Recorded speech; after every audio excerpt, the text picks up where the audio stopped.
For those people who are emotionally and even physically deeply wounded.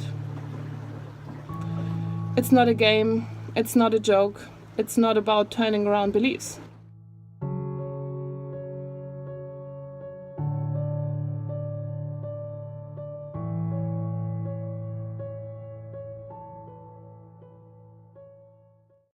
Hello and welcome to this video. Today I want to talk with you about how to approach people who are emotionally severely injured. People who are traumatized because they've experienced the worst that could possibly happen to them. My name is Ursula Schulenburg and I've experienced sexual abuse and violence in my own life, precisely in my childhood and youth. So I talk from personal experience, but not just from personal experience as a victim, but also as someone who's a therapist, a life coach, and a co-founder of the Victim Protection Association El Faro. There I work on a daily basis with people who feel so hurt within that they shut themselves off from life, that they hide within themselves in a labyrinth and often don't find their way out. That's what I want to talk about in this video today, and also how you can approach people who are hurt and effectively help them without them feeling threatened by you. I decided to shoot this video in a little cave because this location stands symbolically for the place people who have suffered abuse and violence come from. The place where they live. It is cold and damp. Yes, there's some shelter, but everything that is beautiful, the sun, the warmth, the colors, life, the bright side of life is outside.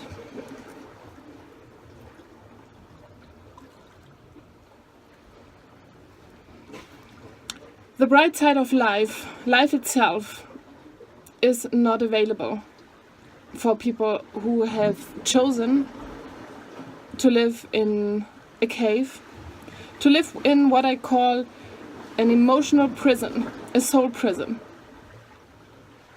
Now, why do people choose to live inside the dark? There's one thing I can assure you. They don't choose to live in the dark because they really want to. Yes, they want to because they have chosen it. But for them, there's no other option. I can talk from experience because I myself have lived for many, many, many years in a soul prison. Life outside has gotten too dangerous. There was violence, rape, what I call soul death, emotional death. A total overwhelm from negative feelings and actions. So what do we do when we are threatened? We run away and hide. Yet as children, we cannot really run away from home. Where should we go? We can only run and hide within ourselves. Imprison ourselves, lock the door from the inside, shut ourselves off from the world, don't let ourselves be touched, be seen. And people who live in such a soul prison, in such a cave, what they most yearn for and what they most fear is going outside.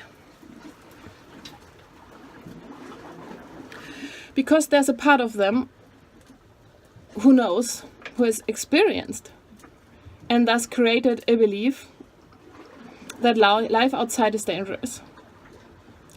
Now, when we talk about beliefs and limiting beliefs, it is something where eager therapists and coaches jump right in and say, okay, it's a limiting belief, that's easy to change. And what I've come to know to be true is, yes, it's easy. It can be easy. But in cases of sexual abuse and violence, it's not just a limiting belief that has been formed. For those people who are emotionally and even physically deeply wounded, it's not a game, it's not a joke, it's not about turning around beliefs.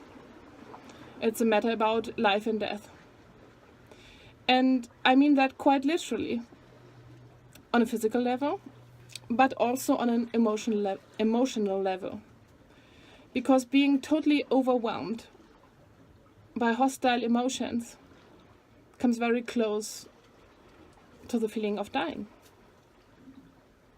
And when we feel totally overwhelmed, and that happens during a rape, let's be honest, let's talk about the facts. You feel totally overwhelmed. There's nothing left of yourself anymore. You're filled with the negativity, the aggression, the perversion of the person raping you. And you break emotionally. You look within and you don't find yourself anymore. You don't find any feelings where you can say, okay, that's me. And because this experience is so devastating and so horrible, what you do is you run away. You run away and hide within yourself. You go deep within a cave, and I show you, this cave goes way deeper in. You hide within your own psyche, and sometimes you run away so far that you lose the way out. You live in an inside world, totally cut off from the outside world. You don't find out anymore. I'm sure you know caves where you go in and you are so happy that everything is marked properly and lit for the tourists. And you think, okay, without the light, without the signs, okay, here I could get quite lost. Now this feeling of claustrophobia, fear, this feeling is what people experience who get lost within their own psyche. And the fear of going out is also a big factor. Because when you compare this example to a tourist getting lost in caves, in a cave system, the tourist is not afraid of going outside. The person who has experienced sexual abuse and violence is. Because they know that outside are the wolves. In this case, my beautiful dog, Cora. Outside are the wolves, the perpetrators. So you don't really want to go out. You don't want to stay inside, but you don't want to go out either. And it's safer to stay inside. Now, even though the sexual abuse in childhood and youth is over someday because we are adults, there's still this huge wound in our soul. And for those who say, okay, the soul is the divine part of us and never get hurt, that's true. I mean the soul, like our emotions, our feelings, our energetic body. And the wound is so huge, and the fear is even bigger, that this vortex of negativity, that this energy attracts perpetrators. It's like going into the ocean with a bleeding leg or foot. It attracts the sharks.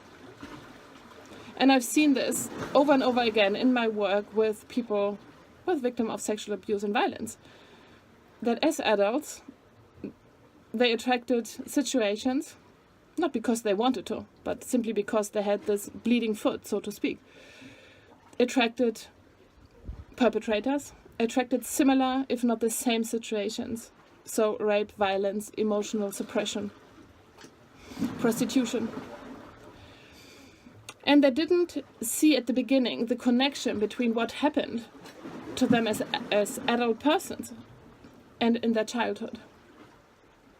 Yet through work on themselves, they found out that there's the connection And unless we manage to heal this wound, we will always attract sharks. Now, what I want to point out in this video is when you work professionally with people who suffered from abuse and violence, when there's a person in your social field who has gone through such experience, and if you notice when talking to someone, helping them, and you don't know their story, and you feel, oh, okay, this is going deep. You look into this the cave and see the darkness. You sense the cold. To stop.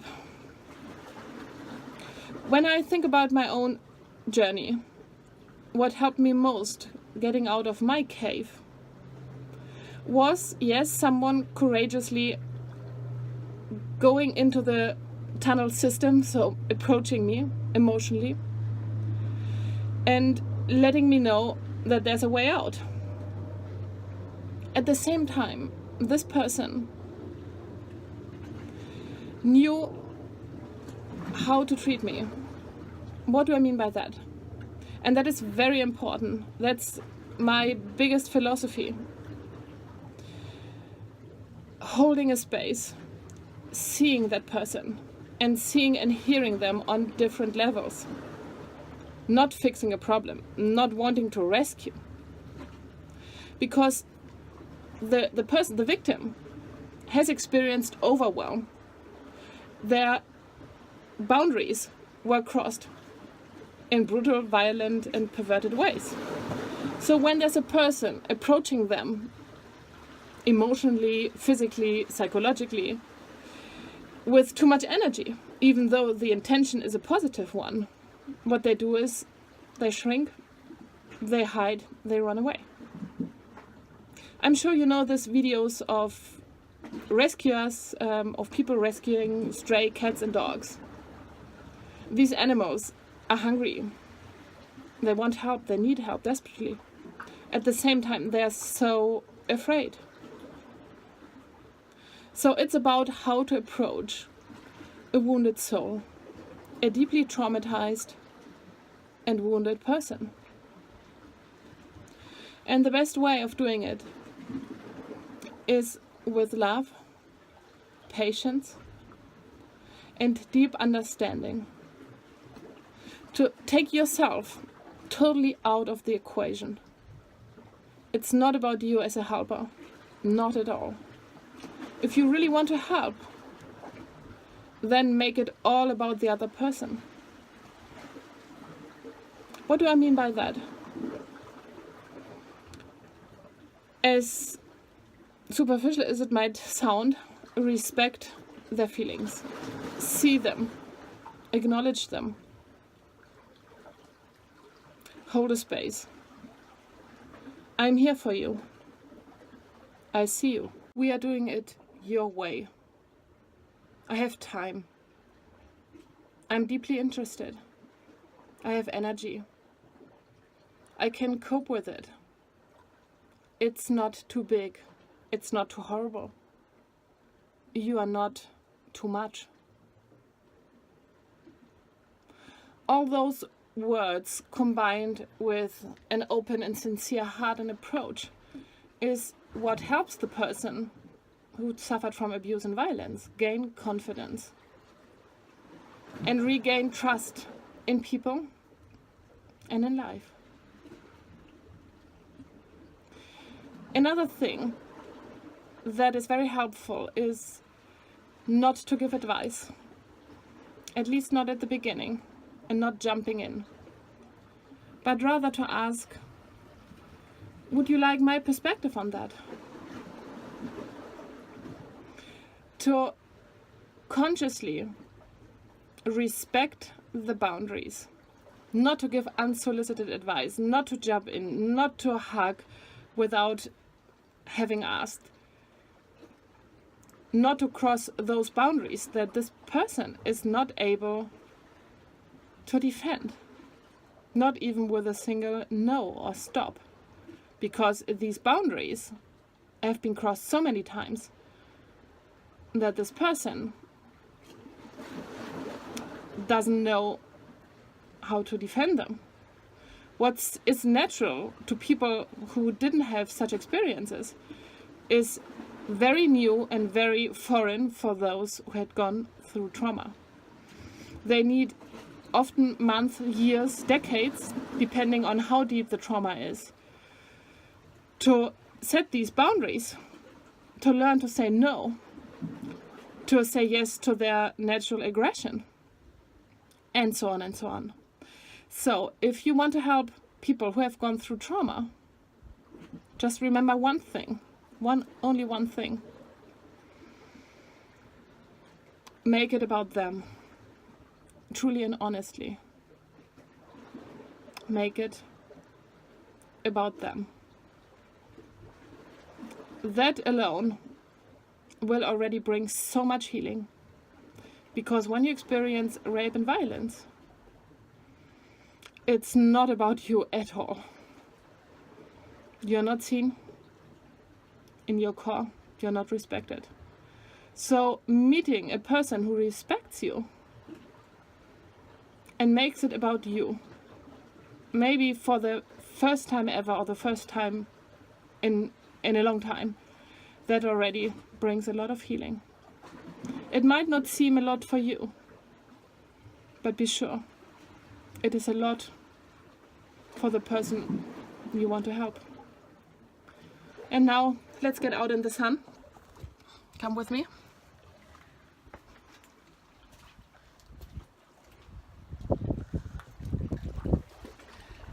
Because the truth is, there is life after sexual abuse.